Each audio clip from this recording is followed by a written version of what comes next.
Welcome again to another edition of IDS Hour. I'm your host, Paul Honeycutt, joined as always by Geoff Volker. Geoff, we have been looking at something which I think is fascinating, and that is how does the law change from the Old Covenant, the Mosaic Covenant, to the New Covenant? Last time we talked about Christ as a new lawgiver, and we looked a little bit at the idea of loving our neighbor and hating our enemy and how that changes and so forth.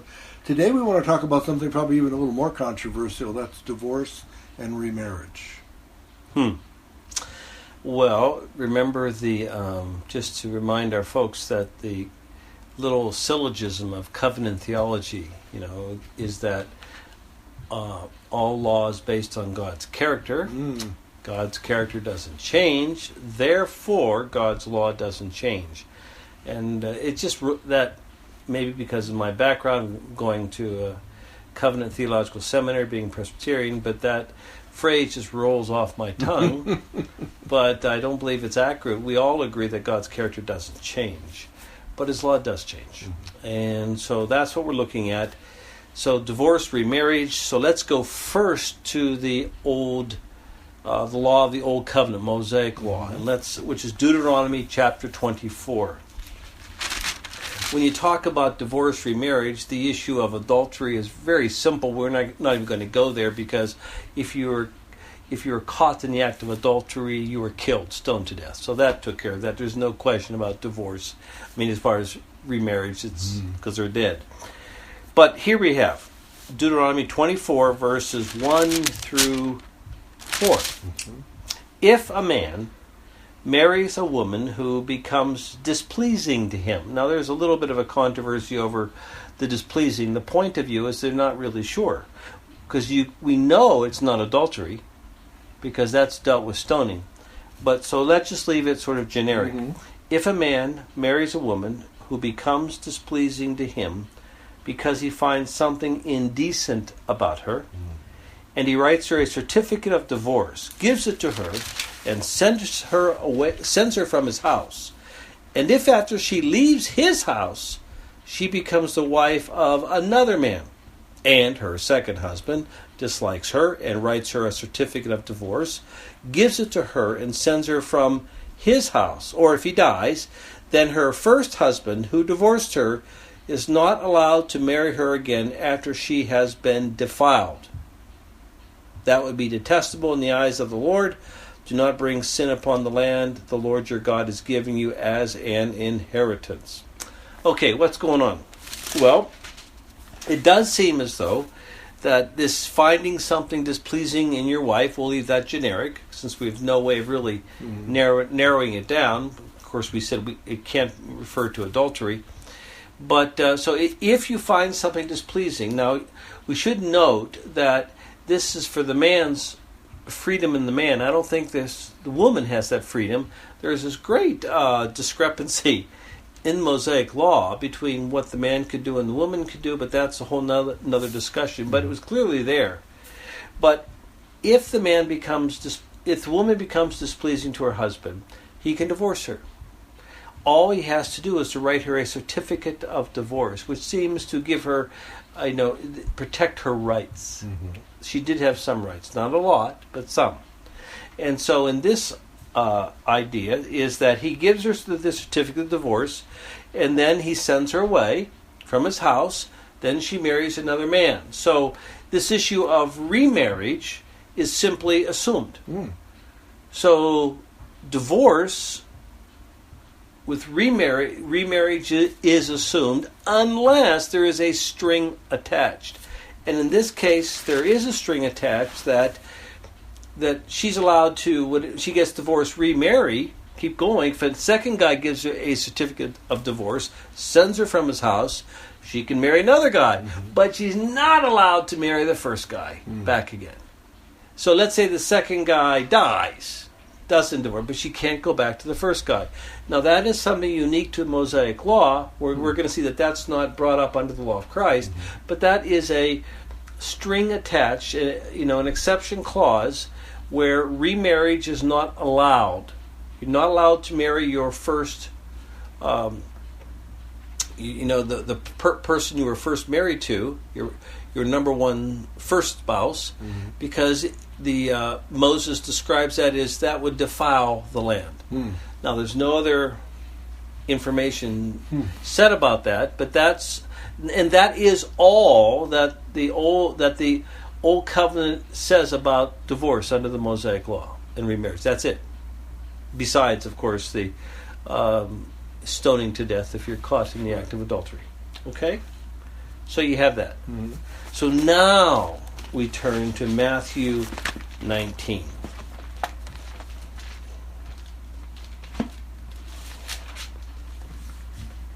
Oh.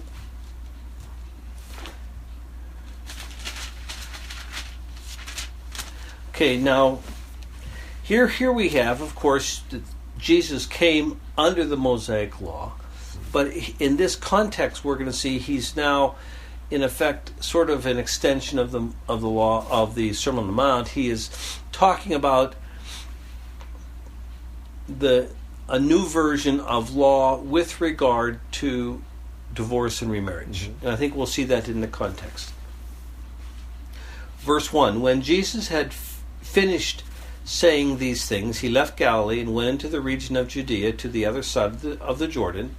Large crowds followed him, and he healed them there. Some Pharisees came to him to test him.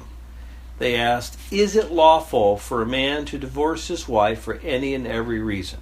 Now, just right there is this long-standing dispute as to what exactly that means, because there was two distinct groupings of teachers.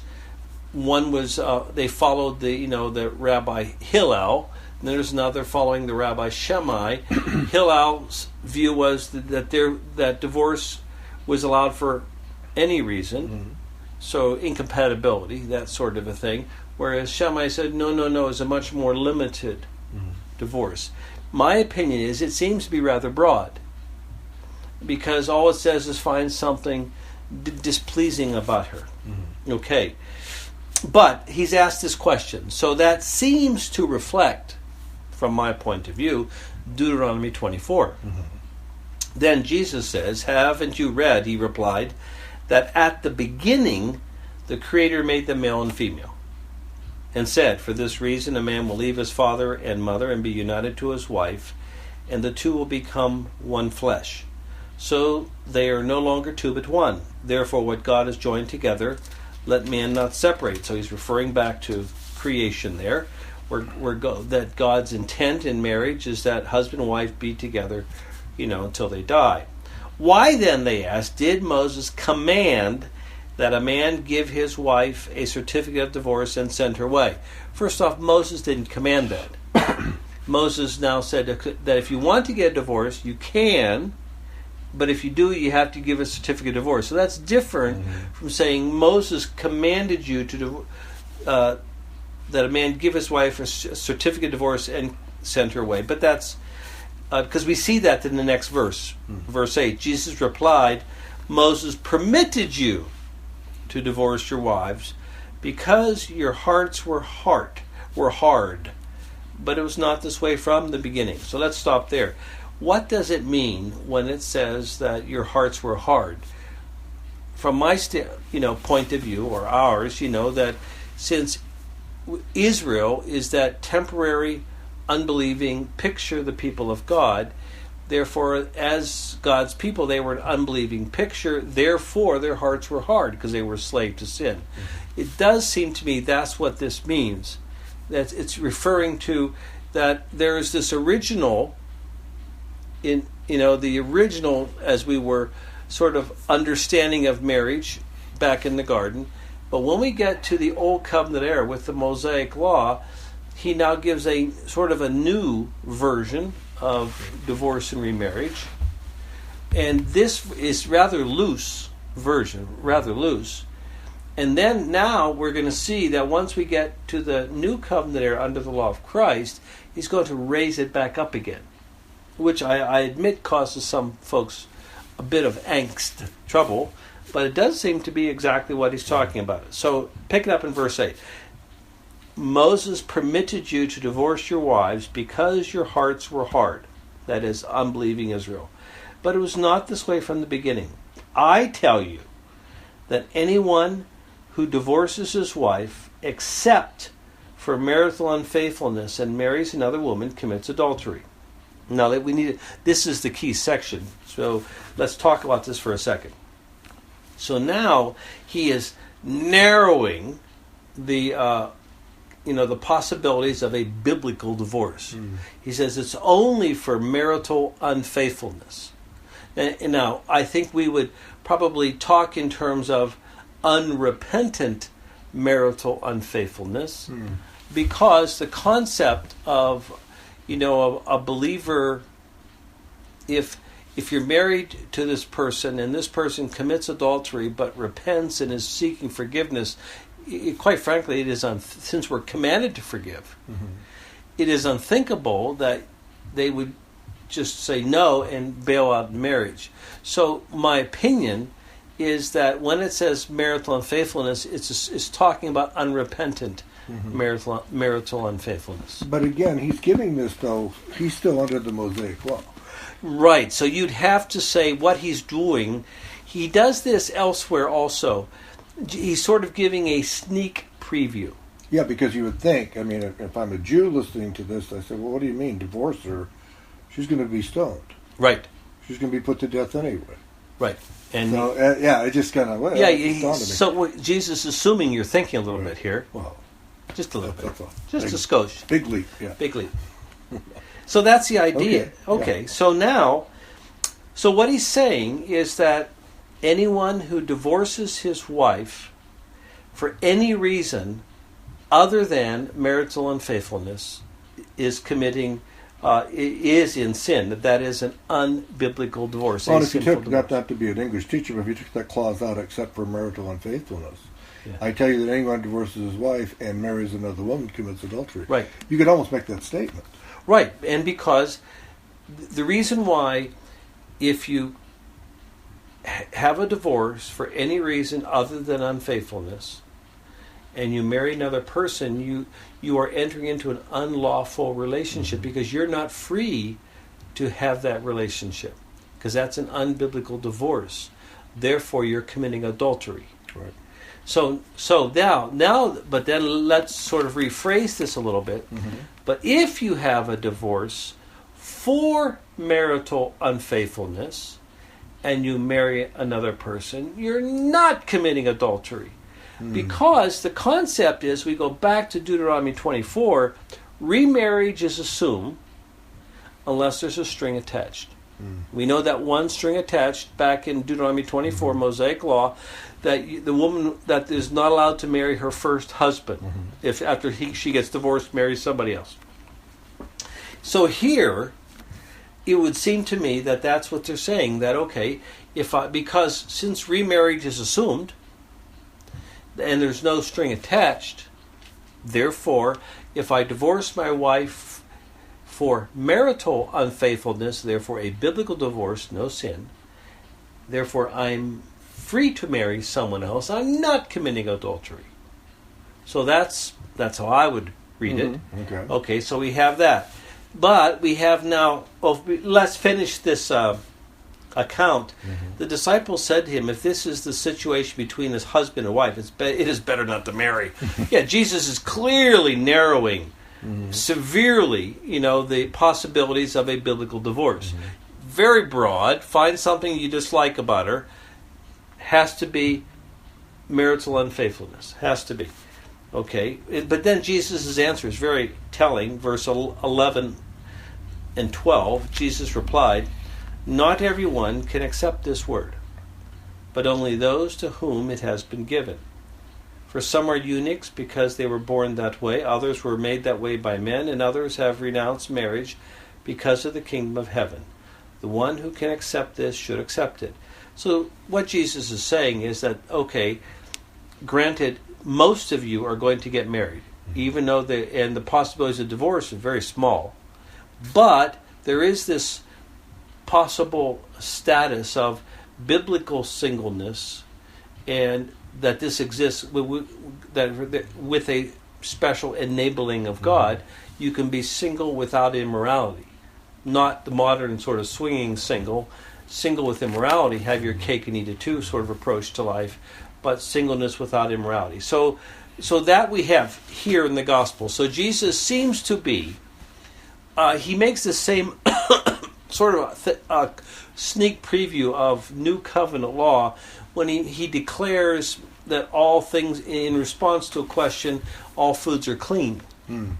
Well, he's living in the old covenant era under the Mosaic law, but he's just like the Sermon on the Mount, but he's giving this concept for what it will be like to live in the new covenant era.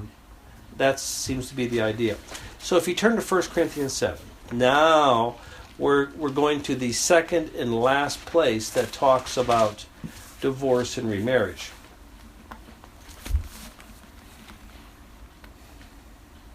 Okay, now we're going to pick it up in verse 8. He says this. He says, "Now to the married and the widows, I say, it is good for them to stay unmarried, as I am. But if any cannot control themselves, they should marry, for it is better to marry than to burn with passion." So it's interesting that all our talk about romance, etc., that there is a very practical purpose for marriage. It is a biblical outlet for the sexual drive that God has created. We don't sometimes want to talk in those terms, but that is a biblical argument for getting married. Okay, so now get down to verse 10. "To the married, I give this command, not I, but the Lord." When he says that, he means this is a situation that Jesus spoke to. So not I, but the Lord. He's just going to repeat what Jesus said. "A wife must not separate from her husband, but if she does, she must remain unmarried, or else be reconciled to her husband, and a husband must not divorce his wife."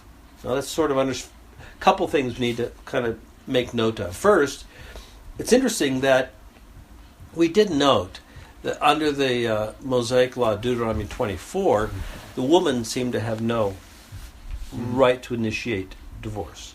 Whereas here, he's going to, he talks to the woman first.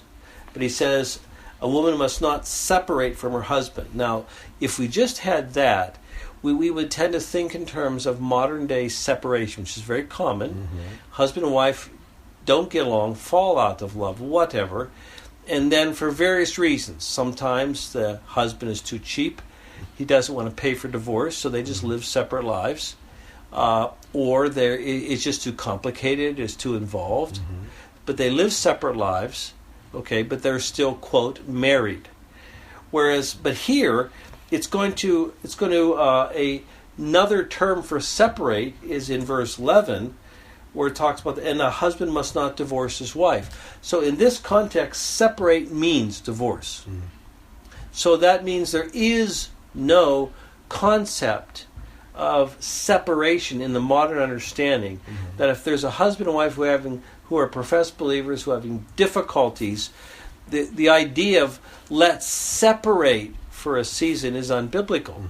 Because what that does is that when you separate, it removes the pressure, the tension. Because for, let's say, two people who don't like each other, obviously if you separate and live in two different locations, well then life becomes a little easier. Sure it does. But if you force people to stay together and say, no, you've got to resolve this biblically, there's great pressure to resolve it, because it's a miserable existence having to live with someone you don't like. So we have that. Now, go to verse 12. So, first off, I got ahead of myself. Third thing I wanted to mention about this, it says a wife must not separate from her husband, that is, get divorced. But if she does, so that's now unbiblical divorce. So we let us say for incompatibility. They're just no longer compatible. But if she does, she must remain unmarried, or else be reconciled to her husband. That is, first off, we want to note that even if it's a sinful divorce, it's still a divorce. So there's no such thing as I'm still married in the eyes of the Lord. That concept is not true. But it's a divorce, because it's a sinful divorce, with a string attached. Mm-hmm. She's only free to remarry her divorced spouse. Mm-hmm. So now we have a limitation on remarriage. Okay, just like Deuteronomy 24. Okay? Now, go down to verse 12. To the rest I say this, I, not the Lord, meaning here's a situation that Jesus did not address, but Paul is addressing with the authority of Jesus. Mm-hmm. If any brother has a wife who is not a believer, and she is willing to live with him, he must not divorce her. And if a woman has a husband who is not a believer, and he is willing to live with her, she must not divorce him. For the unbelieving husband has been sanctified through his wife, and the unbelieving wife has been sanctified through her believing husband. Otherwise your children would be unclean, but as it is they are holy. But if the unbeliever leaves, let him do so. A believing man or woman is not bound in such circumstances. God has called us to live in peace. How do you know, wife, whether you will save your husband? Or how do you know, husband, whether you will save your wife? Meaning you don't know. Okay, now here is that a believer married to an unbeliever. So when the gospel goes into a area and you got a husband and wife, one believes, the other does not, now you have this situation. Mm-hmm. Okay, so he's saying that as long as the unbeliever wants to stay married, then the believer is not to push for divorce. Because the concept is, I'm married to a synagogue of Satan. I'm married to a temple of Satan. It's not a believer. That maybe to be holy, I should separate. Mm-hmm. Okay?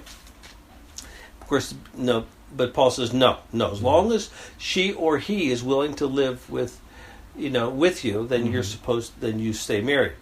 But if the unbeliever leaves, let him do so. Now this is interesting, because typically we would think in terms of, let's say if the unbelieving spouse wants to get out of marriage, the believing spouse is to fight to preserve the marriage. Mm-hmm. Well, this says, no, don't make it difficult for them to leave. Mm-hmm. No, if they want to leave, let them leave. And because it's interesting, because it says God has called us to live in peace. Mm-hmm. So you don't want to force someone to stay in. And the phrase that says a believing man or woman is not bound in such circumstances. Mm-hmm. You're free. So once again, this is the second exception for a biblical divorce. The first one was, marital unfaithfulness, mm-hmm. Matthew 19. The second would be that if we call this willful desertion, the unbeliever just wants out of the marriage. Mm-hmm. Okay, you're to let them go. But we note that there is no string attached. Therefore, we would assume that remarriage is assumed, mm-hmm. so that if the believer is married to an unbeliever, the unbeliever wants out of the marriage, you let them go, let them get the divorce, and you're free to remarry. Mm. So that would be, in my opinion, that would be how Scripture handles, biblical law handles divorce and remarriage from Old Covenant law to New Covenant law. A couple of questions here in Corinthians, because he was dealing with a specific church and a specific situations. There were a letter that was written to him. In the first section we read, 8 through 11, he's really talking about believers there. He's talking about, yes. That's not believer, unbeliever, that's believers. Right. At least professed believers. Right. Then you get into 12 and following. Now he's talking to sort of the mixed marriage, believer, unbeliever, right. what have you. Doesn't talk about, however, here anywhere that I see that if, in the case of the unbelieving partner, if they leave, what about remarriage in that situation? Is that dealt with? Or if the unbelieving partner leaves, I think it says the believer is no longer bound. So that implies they could go ahead and remarry. Then there's other passages that talk about not marrying another unbeliever. Right. No. You mean the unbeliever leaves? In other words, if my wife, who was an unbeliever, left me, yes, I'm no longer bound in the marriage to her. She's free to leave. So you're free to remarry. I'm free to remarry, but I'm saying I couldn't remarry an unbeliever. No, that's true, because You're right there. There is that restriction. Right. Here in 1 Corinthians 7, he must be in the Lord. The person must be in the Lord. But what's implied here, which you were talking about earlier, is if you are in a marriage where you're the believer, the spouse is not, whether it's man or woman, secondary, if they choose to stay, yes, you want them to stay because he says, husbands may, wife may be saved through her husband, or a husband may be saved through the wife. And we've known people in our church background here in Phoenix where that exact thing has happened. Oh, sure it has. Sure it has. But they're warned not to force them to stay. Right, exactly. If they want to leave, they can leave. And if they do leave, the believer is free to remarry, because remarriage is assumed with divorce, as we start back at Deuteronomy 24, unless there's a string attached. Right. We saw a string attached in Deuteronomy 24. We saw a string attached in verses 10, 11 to professed believers who get an unbiblical divorce. They're only free to remarry each other. Right. Okay? And here, there is no string attached, so that would mean that the believer is allowed to remarry. I hate to do this to you, but one other third question: If You're I, always good. well, no, You're it just good. came to mind. If I'm a believer, my unbelieving spouse chooses to leave me, and in a period of time I don't remarry, that person becomes a believer, or even maybe it wants to come back. Am I free to take her back? Oh no, not unless she becomes a believer. Okay, so if she became a believer, then we could remarry. Right. Oh, that is the way it is. But if she doesn't become a believer, she leaves me, we divorce, I stay single, she stays single, she becomes a believer, wants to be remarried. No problem. No problem. Okay, so no obligation, but no problem. No, right, but that does all make sense. It all flows with what we're talking about. Yeah, we're trying to harmonize all of Scripture about this. All right. Okay, now there is a passage, go back to Matthew 5, in the Sermon on the Mount, where sometimes this causes a bit of a problem. Matthew chapter 5, look at verse 31. It has been said, anyone who divorces his wife must give her a certificate of divorce. Well, that Deuteronomy 24. Right. But I tell you that anyone who divorces his wife except for marital unfaithfulness, which Jesus is now coming as a new lawgiver, he says, causes her to become adulteress. Well, that's true. And anyone who marries a divorced woman, that is the result of an unbiblical marriage, commits adultery. The problem is that this particular section doesn't talk about the positive aspect. But I tell anyone who divorces his wife except for marital unfaithfulness causes her to commit adultery. And it's just focusing on, but the person who's the result of an unbiblical divorce, you're not allowed, if anyone who marries that person, they're committing adultery. That's true. But Matthew 19 is simply giving the fuller information. Right. Okay? So now there is one more thing, and our time is really almost up here. Go to 2 Corinthians, just because this is so often used that we need to just address it. 2 Corinthians chapter 6, verse 14. Just quickly go over this. Where it says, verse 14, do not be yoked together with unbelievers, because this is typically used as the verse for a believer cannot marry an unbeliever.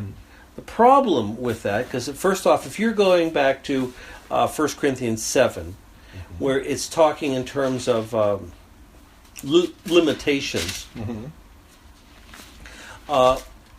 here it is. I'm just wanted to go to verse 39 of 1 Corinthians 7, because we made mention of the concept, but we didn't read the verse.